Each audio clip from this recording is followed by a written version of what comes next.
down. We also will do our live final thoughts, go through some builds and stuff later tonight when we do the live sweat show at 11 p.m. Eastern time. Hopefully we'll have something going on in NBA at that point. It seems crazy right now.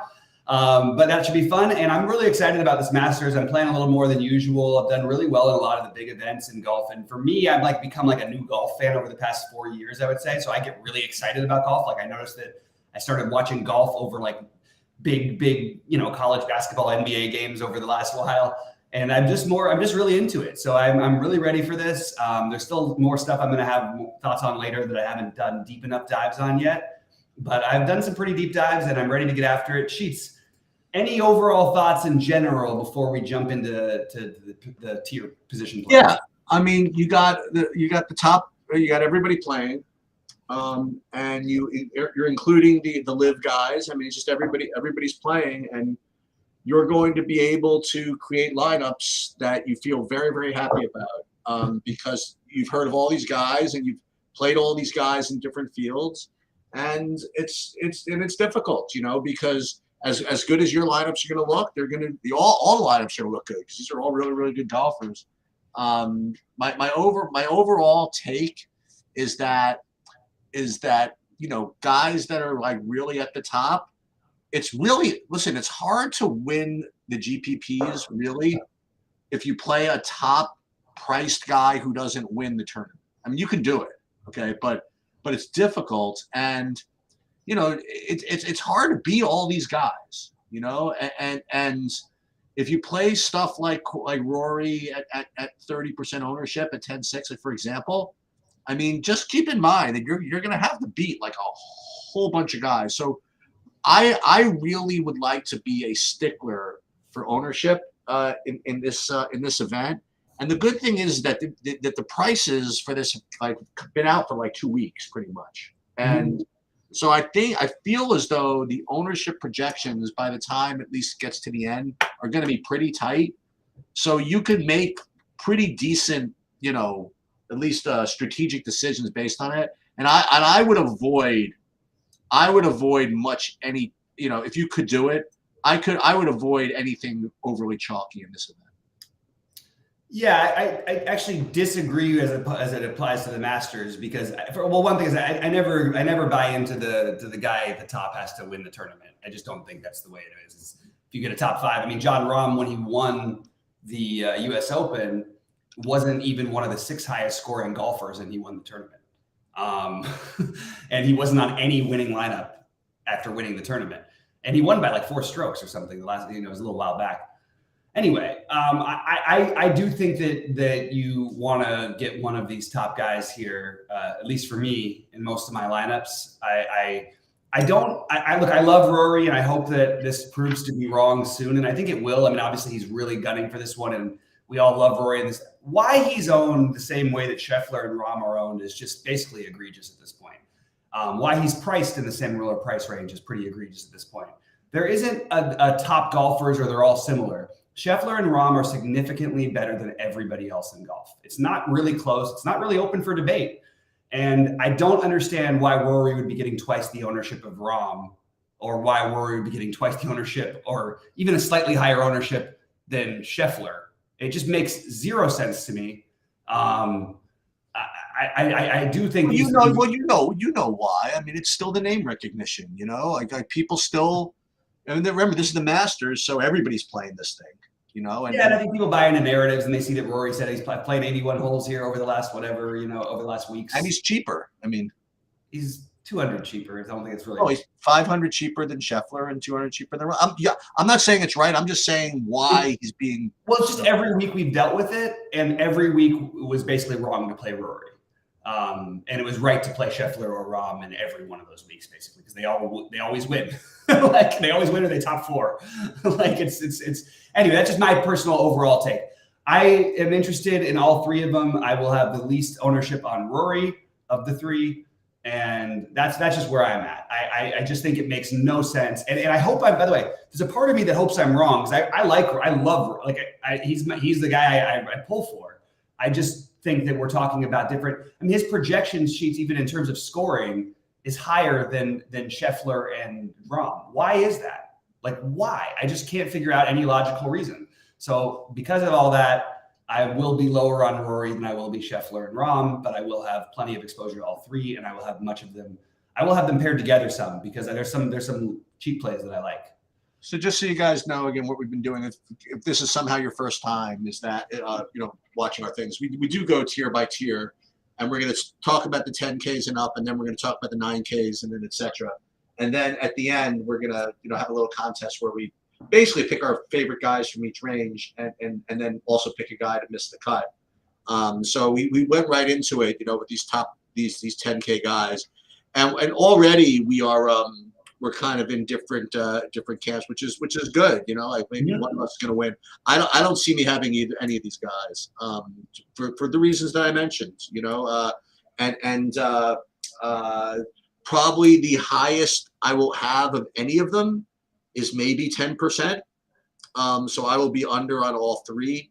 And it's just the way that I am going to be. It's a very strong tournament stance. I'll give you that. No matter whether I agree with you or not on what this tournament, I completely agree with taking that kind of a stance because you will have different lineups, even if you play fairly chalky plays, if you completely X these guys out and you're scripting. I totally believe that. So I think it's sharp. All right. So down in the 9K range, look. I don't care that he's playing for live or I don't care whatever. This type of stuff and these tough courses, I just love Cam Smith in them, and I'm going to play the Cam Smith, who is going to be low owned, and that's a big part of why I'm playing him. I also love him on these courses. Obviously, this is a very strong group that is in the next tier. My favorites being Cam Smith, Homa, and Morikawa. Followed by Schauffele, Thomas, and Cantlay in that order, and then Spieth. But I again, some interest in all of them. How about you? Yeah, my favorite of the range is Cantlay. It's not anything earth shattering. He's probably going to be the highest owned of the 9Ks and up. It's very, very consistent, and that's why he gets owned. I mean, he always in there. And fortunately, like I said, if I'm not going to have much of the top 10Ks and up, I could be a little less cavalier about my other stuff. And I do have him kind of the best. Schauffele down at 9K looks pretty good. Justin Thomas at 9,300, my next guy. But the guy I want to talk about is the guy you mentioned is at probably low ownership is your man, is Max Homa. People still don't really appreciate, how legit good he is. You know what I mean? Like people are going, well, he's good in weak fields or he's good here. He's just the guy is freaking insane, Right. And I don't quite have him under 10%, but close enough where I'm going to say that he's probably the best leverage of this entire range, So I would say just, Homa, Cantlay, Schauffele. And obviously, the latter two would be the high owned of the three that I like the most, and with Homa being, I think, probably the best tournament play. Yeah, and as we go through this, we're going to say more names than usual because we have so many good golfers in price ranges that are going to come up that we're just not used to doing. But I'm guessing that if you're not going to play the 10Ks, that's very likely you're going to play two of these 9K guys in a good portion of lineups. I'm guessing your builds are going to go that way because it kind of gets weird to play a 9K and an 8K as your next biggest guy, even though there's some really good 8K plays.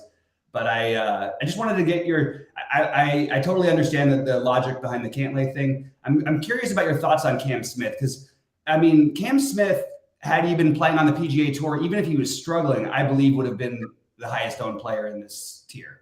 Not just past results, just at the Masters, past results in tough tournaments. He basically shows up for all of them and top fives all of them. Or wins them. I just think that I'm going to be lower on live guys in general, but Cam Smith at like no ownership, doesn't that feel a little tempting to you? Yeah, I got him at only 7% ownership, and he's probably the next leverage guy that I would identify. I heard something. This is probably overanalyzing, but I have heard that his miss is actually really bad for Masters. So I guess that's why he's maybe. What do you mean his miss?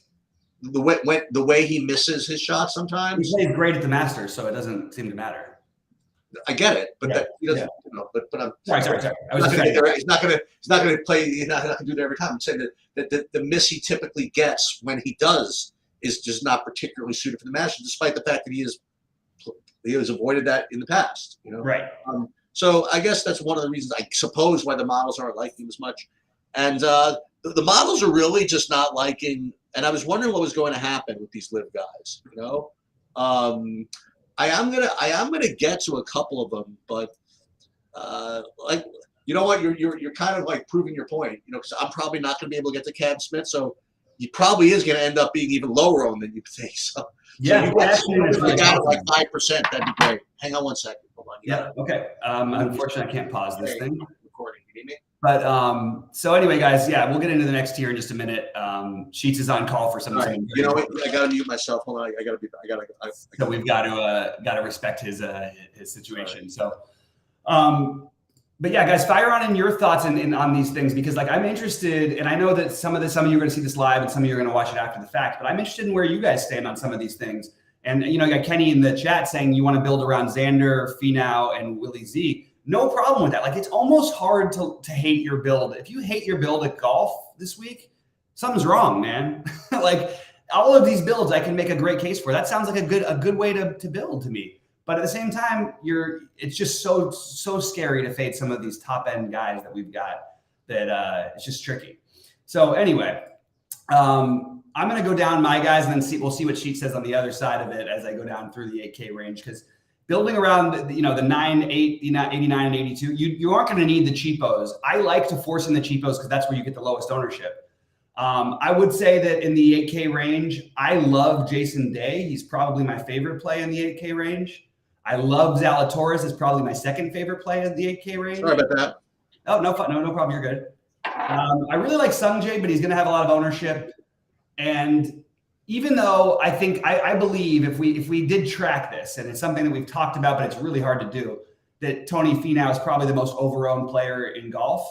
Almost every Tony Finau over-owned versus results. Yeah, he does. You know, he makes the cuts. He finishes top 40 or whatever. Great. Xander and he both tend to get a lot more ownership than I feel they often should. Although at these price ranges, I kind of like both of them. So I'm Finau at 8,900 is not Finau at whatever, but favorites for me are Jason Day, Zalatoris, Sungjae, unfortunately, because of the price. I'm always a sucker for Matsuyama, no ownership. And then Burns and Cam Young and Hovland, I like a lot. So this 8K range is actually probably my favorite range. I'm not as interested in DJ, and I probably will have to find a way to fade Finau's high ownership. That's where I'm at.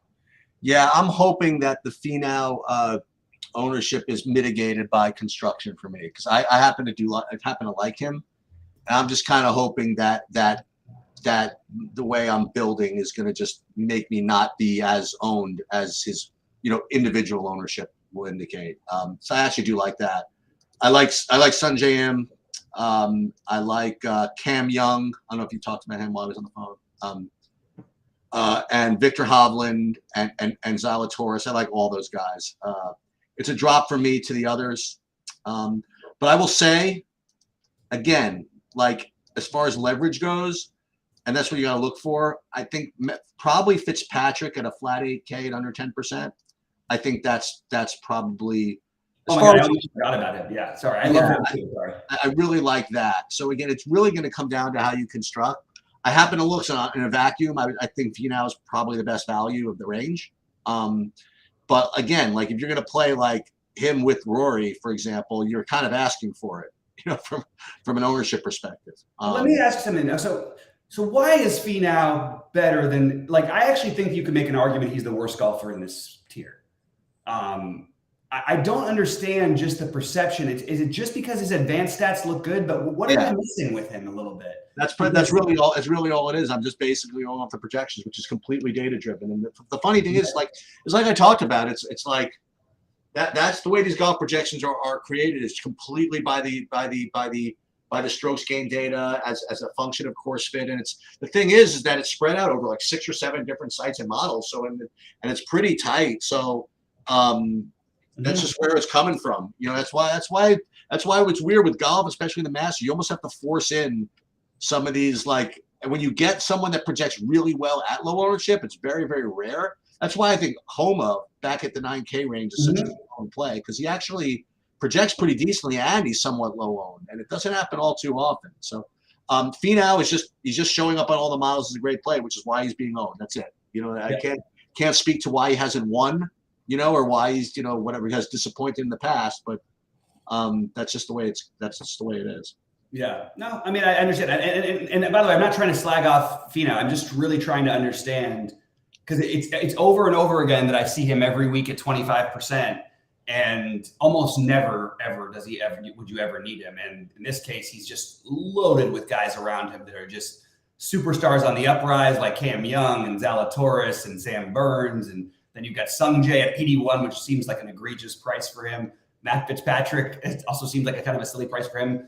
Another guy who's pretty good with some major double bogey avoidance, although he's had some hiccups lately. Hovland, super talented. I just feel like there's a lot of guys here. So all things being equal, I probably will be lower on Finau, but I'm certainly interested because everybody I've listened to this week has been talking about Finau, and I'm just always trying to figure out why. So I appreciate the help there. All right, Cheat, 7,500 to 8K, 7,900. And I guess that's going to be, are you willing to take a shot or two with Bryce in here? This is going to be a lower owned range for what it's worth. People are not so heavy on this range in general outside of Koepka and Connors. You want me to start with that? Yes, I'm sorry. That was just my little overview. Oh, no, I'm not going to play Bryson. But I want to talk about this range a little bit. First of all, I'll tell you what else I'm not doing. I'm not playing a 30% on Corey Connors. It's just not happening. I'm just not playing anybody down here at 30%. He projects to be the best, below this range, but just that's not the way golf GPPs work as far as I'm concerned. However, there are 4 guys that I like a lot that I'm going to play probably a ton, and it's definitely be a ton more than their own, I think. Number 1 is Terrell Hatton, okay, at 7,900. Number 2 is the aforementioned friend of the podcast, Tommy Fleetwood, okay, at 7,700. Then the once forgotten, oft-mentioned friend of the podcast, Say Goodnight Raquel special, Joaquin Neiman at 6%, for real. Yeah. I'll try that. And then the guy who I just keep on trying, but I'll keep it trying, at 5% would be Tom Kim. So I will be more than happy to let Corey Connors beat me and me try all those other guys. Yeah, a lot of guys to like here as well. So here's the only thing I hate is that I do like Connors a little bit. I didn't want him coming off a win has nothing to do with it. He looked really good there playing there last year. I believe it was last year. Brooks in the major. Brooks's ownership, like the fact that Brooks is 20%, 25% maybe, and Bryce is 1%, just kind of like interesting to look at those two versus each other because there's a whole thing there. But I would say I like Minwoo a little bit better than I like Kim and Koepka and Connors. So I'll take my shots with Minwoo, and I prefer Fleetwood over both of them. Obviously love Neiman all the time. Just haven't had a chance to play him anymore because of this stupid live thing. And I like the Hatton idea. I think Shane Lowry and Justin Rose are definitely in play. But if I had to prioritize Fleetwood, Minwoo Lee, Hatton, and I guess I'm going to say to get off the board, I like Adam Scott. So I'm going to give you the anti-Adam Scott play. Okay. So the anti-Adam Scott, Adam Scott's like won this before, right? He's just has great experience here, very calm, whatever it is, very steady, whatever it is. The anti-Adam Scott play, I don't think I can click it just because we love him, and I just know he's going to be plus 10 when I play him, but maybe Thigala can put something together. Yep. He has I feel like he has an interesting, like I like the guys who are the competitors and whatever, and he has a swagger. He's competitive too. I kind of like the idea, and he's going to break through at some point. So I don't mind that idea. But I mean, it's tough. This is a tough tournament to ask him to do it. But I mean, no. I don't expect him to pull off the win or something. But Could he top 20? Absolutely, he could top 20 this event. Yes. He's super talented. I've been on. I remember I was the one who was I had him at 30% that week, where he was almost won the Waste Management, and he was like 0.1% owned or something, and he ended up coming in, I think, second or third. But that was a fun week. And he's really grown since then. He's been very consistent too. All right, down in the 7K to 7,400 Cheech. Why don't you start this one off? Well, you know, everybody knows what. I mean, I don't know why I have to. I don't even know who you like. Of course you do. So I know who you don't like. Well, I'll tell you who we do like then. We like Keith Mitchell, of course. Okay. So Keith Mitchell at 7,100. And then I got two others. I like Mito Pereira. Yep. Another Good Night Raquel special. Good Night Raquel special. And Siwoo Kim. All three of those guys look to be under. Well, actually, Mitchell's getting it owned, I think, a little bit. I have him at 12%, and for this range, that's pretty high owned. But Mito usually gets played a little bit, but I think all the live guys are going to get ignored. I do. I wasn't sure exactly how it was going to work out, except for Brooks. People were going to either play them or not, and yeah, I guess Brooks is the one that's just going to get played. Yeah. So Siwoo Kim, Pereira, and Mitchell would be the three guys. Yeah, we have a similar look here. Well, I have a couple of different guys too. I'm good with Mitchell. I'm fine with that. I like Pereira. I absolutely will play some Tiger. I know that people think that's just a foolish thing. I really disagree. And I actually think that there is merit to the play. I don't think that like you should go crazy with it, but having 10% Tiger is something I'm just going to do. All right, so I look the nobody's playing me Chris Kirk. Hey, I'm fourth in the world standings right now. 7,100 feels like a reasonable enough price. I can get on board with that. So I guess I've got Kirk, Mitchell, Pereira, Tiger. And I don't really love this. I guess that's what I'm sort of coming to terms with. I guess that 7K to 7,500 is not my favorite range. And I guess I have to throw the one other guy in. I have to throw in Keegan Bradley at 3%. So I couldn't not throw him. Yeah, both he and Taylor Moore were early guys I was looking at. What can we just touch real quick on Oosthuizen? Another guy he's won this event before. He's sort of, he's just playing live. Like 7,200, doesn't that seem pretty reasonable? This is the problem. You know what I mean? Like, this is what's awesome about the Masters. You could play so many guys that you really like that are so freaking cheap. You can literally play like nobody. I mean, all the guys who have won it. Let's say Hideki, play Hideki with Oosthuizen, and Sungjae didn't win it, but he came close. And then maybe Zalatoris, who you build around those guys, and you'll have no ownership on these guys who all have proven they can compete on this course. And I did want to just touch on something that we haven't touched on yet. We'll get down. I was going to wait to bring it up when we got to the lefties. There just aren't good lefties, but this course really you would think suits the lefties better than it does the righties by a long shot. Yeah. It's a huge advantage. There just aren't that many of them until we get down into the super cheap guys. So maybe that's something we can use for value as we go down here. Because Sheets, I know you don't usually have a bunch under 7K, but this tournament I do. So since you kind of buried the lead, I mean, I'll let you talk about the one guy that you're probably going to talk about. So I won't even get into him. So I'll just say that my favorite guy under this, I'll give you Tom Hoagie at 6,900. But if you don't bring up the guy that I'm thinking of, then I'm going to after you finish. And the other guy they'll bring up is Seamus Power at 6,800. So those are the two guys I would below 7K, with the exception of the obvious one you just probably alluded to. Yeah. Okay. So Bubba and Harmon are the two guys I was going to bring. You know what? It's so funny. I totally forgot Bubba Watson existed. Bubba Watson existed. Watson is back from Live. So here we go. The Harmon was the guy. Obviously, I was thinking. That's so funny. Yeah. But I mean, and we actually saw to some extent that I got to double check last year's final results, but I know that there was a strong run by McIntyre, who was lefty. I totally am with you on Hoagie, by the way. I actually think that he's going to just be there's no chalk under 7K, but if there was, I think Hoagie is the most likely, near chalk. But even that, I'm not saying to worry about it. I'm just saying that's what I see. Taylor Gooch, just based on talent, we haven't seen him in a while, but I will take that shot. Maybe this is where you get the guys on the Live Tour. You know what I mean? You get them at no ownership at cheap prices, and between Gooch and Bubba Watson and I do like Brian Harmon as a lefty down here. Seamus Power, I think is at 6,800 is just sort of maybe raises your eyes a little bit. I think Alex Noren is at least worth thinking about. And then a guy who played really, really well here. There's two guys. Well, Danny Willett, who's won this tournament, right? Did he win this one or did he win the U.S. Open? I can't remember. He won a major either way. I can't remember which one it was here. I got to double check. Cam Champ played really, really well here last year. What did he end up like T5, T6 or something? Not sure. And I think that he started to look a little bit better. Now he's not a great. This is not a great play. This is I put him in 3 out of 150 lineups kind of a play. You know what I mean?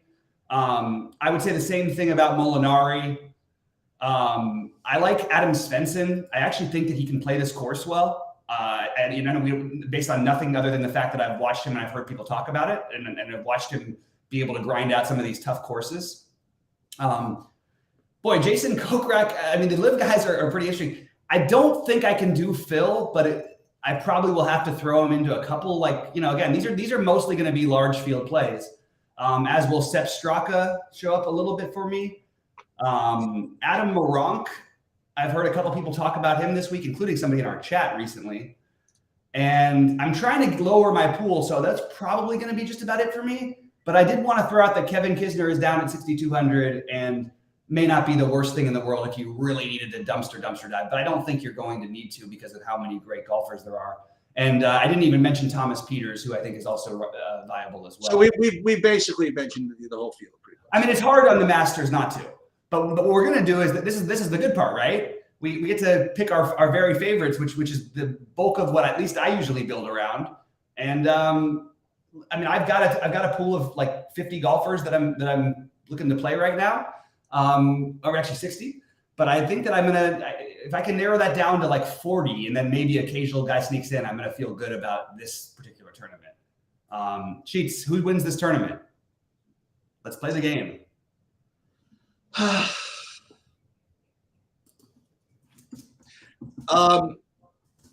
guess Rom. How about that? All right, I'll go Scheffler. So we both have Scheffler and Rom, even though Cheats doesn't want to play him. No. I'm just kidding. Well, we're talking about two different things, right? I mean, we're talking about, who I think is, I think he's going to win. But as far as my construction goes, I'd rather not play him. And you know what I mean?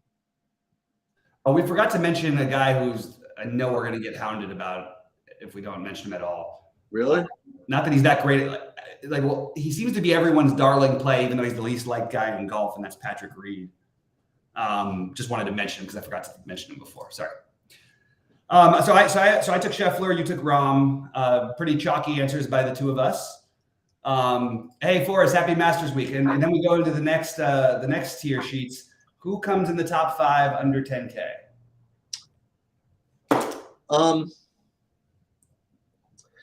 I will take Max Homa. Oh, you took him straight took my guy right away from me. But actually, he wasn't necessarily going to be my guy. There was a couple that I was debating between. I am very interested in Morikawa this week, so I'm leading with that. But I actually think the correct answer is Cam Smith. At no ownership. Who under 9K is going to make the top 10? Who under 9K is going to make the top 10? I am going to say Jason Day. And I am going to go with Matt Fitzpatrick. Ooh, Fitzy, okay. I do love that price on Fitzpatrick. You feel like all cozy inside. It feels like a cash game type of play. Exactly. All right, under 8K to top 20. I know who you're going to say. Under 8K to get top 20. I just want to make sure that I'm not. Oh, it's one of my two. It's going to be Neiman. Oh, Neiman. I thought you were going to go Hatton there. Hey, this is suiting up like an old BobbyFi build here. You know who's going to get top 5? It's going to be someone from the Atlanta Braves. That's who it's going to be. What's happened? They scored 1 million? Just 4 runs in the top of the second. God, every freaking night I just And McClanahan can't get anybody out. Actually, that's not true. By the way, I like I will touch on a few benefits. I think Olsen might have just hit his second home run. Is that possible? Matt Olson? I think so. Oh, Jesus. Is that possible? That's going to be tough to catch. Maybe. Yeah, he has he has 1 home run, 2 RBIs. Sorry. Oh, shoot, you scared me. At least I thought the slate was over. He's got 23 fantasy points in the second inning. I mean, these Braves, I'll tell you what, I don't care I've said for years how the Dodgers are the best team in baseball, hands down. And I agree with all of that. The Braves are significantly better than everybody else in baseball. Like, I don't even think it's that close. I really don't. Maybe if the Yankees get some things together, maybe you could argue the Yankees make a run, but I really just think the Braves are incredible.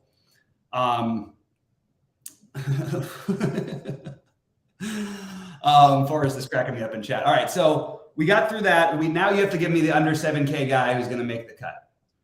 Wait, so who'd you say the 7K guy? Fleetwood. Under 7K to make the cut. There was a guy that I know who you're going to say Hoagie. No, I thought that I was going to save a guy to bring up for this. No, actually, you took him when you gave your last minute thing. I was going to remind everybody about Taylor Gooch, but you brought him up. So I will actually go with Hoagie. Hoagie, and I'm going to go with I guess I'm going to go with Brian Harmon. Fair enough. Harmon, Hoagie. Good cut maker. With a little shout out to I could feel very stupid for not playing Bubba instead of Harmon here.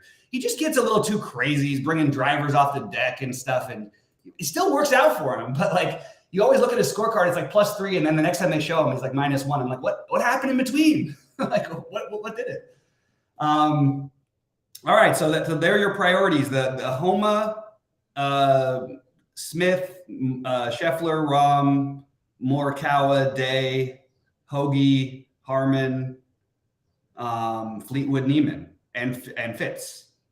Hang on. So now we got to come up with someone over 9K to miss the cut. That's going to be a very difficult thing to do. No. There are a couple. Oh, but there are only a couple of guys, right? I mean, it's hard to miss the cut in general for these guys.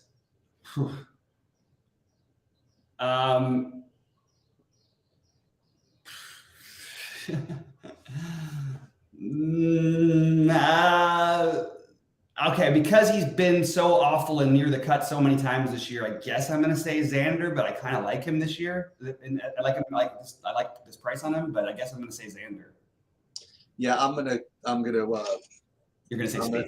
I'm gonna go Camps. Okay. We will see about this. He's going to make the cut. You know what I mean? I just have to come. You know what I mean? I have to I know. You have to make. It was either going to be him or Rory. You know what I mean? So, I think that Rory is going to disappoint. I really do. He's starting to get in his own head about freaking how important this one is. You know what I mean? So, I don't mind fading that, and I agree with you, by the way, thematically about your hypothetical. But why on earth Rory not only is higher owned than Scheffler, but why does he project higher than him in the first place? You know, the answer is honestly is that he's got a longer data set, to draw upon.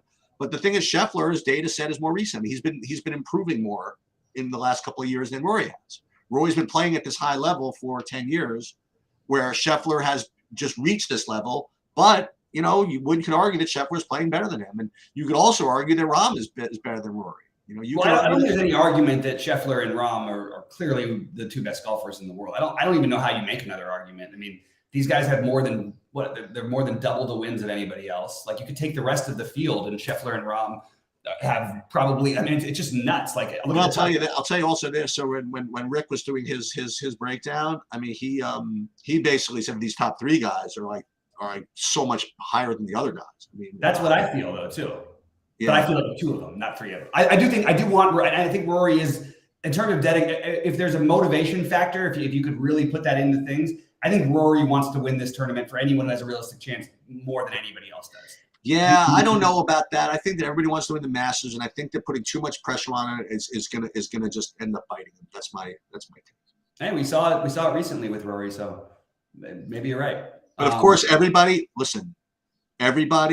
that's a human being. I shouldn't say that. Everybody who's a golf fan has to root for Tiger. That's just the bottom You don't have to root for him if you're a human being because he's got other issues. But as a golf fan, you just have to root for him. Yeah, absolutely. I mean, I don't think there's any of us who are. I haven't run across anybody who's anti-Tiger playing. Like, let's go Tiger. And you know what? If there's personal things, people have their own lives. A lot of us are, a lot of people have their own things. I'm not going to hold it. Real quick, there's a couple quick questions that I guess we'll address because we've got some people in there. Thoughts on Mito? I do like Mito, but I'm a little nervous with all the live guys, to be honest with you, which is why I'm playing the low owned ones and going much like I'll be less than half the field of Brooks. I'll be less than half, but I'll be probably double the field on guys like Bryce, which would be like 4%. And that's just sort of what I'm doing. Cam Smith is the one I'll have the most of if I can get him in. And again, I would just encourage people to maybe play some Bubba Watson and Harmon lineups because those lefties definitely have like an edge here that I feel like isn't. And we just don't have a great lefty near the top. You know what I mean? There's just nobody to really consider. Kind of amazing that there's not Cheats. Why is that? In general in golf, you don't see a whole lot of lefties. Feels like when I was younger, I thought there was more of them, but maybe I'm just imagining that. By the way, the chalk parade is continuing with the Wander Franco home run. Oh, great. And Corbin Burns is a struggler. Look at that. He's got a hit by pitch and an earned run. And okay, we'll see what happens. Yeah, it's going to be chalk parade. It's going to be Tampa and Atlanta, and hopefully, that's probably what's going to end up happening. I don't think anybody played the Braves, so I think that would be off the board. All right, well, good luck to everybody, and let's kill it. We'll see you guys 11 Eastern time and 6 Eastern for NBA. Yep, sounds good. All right. All right, see you later. See you, bud.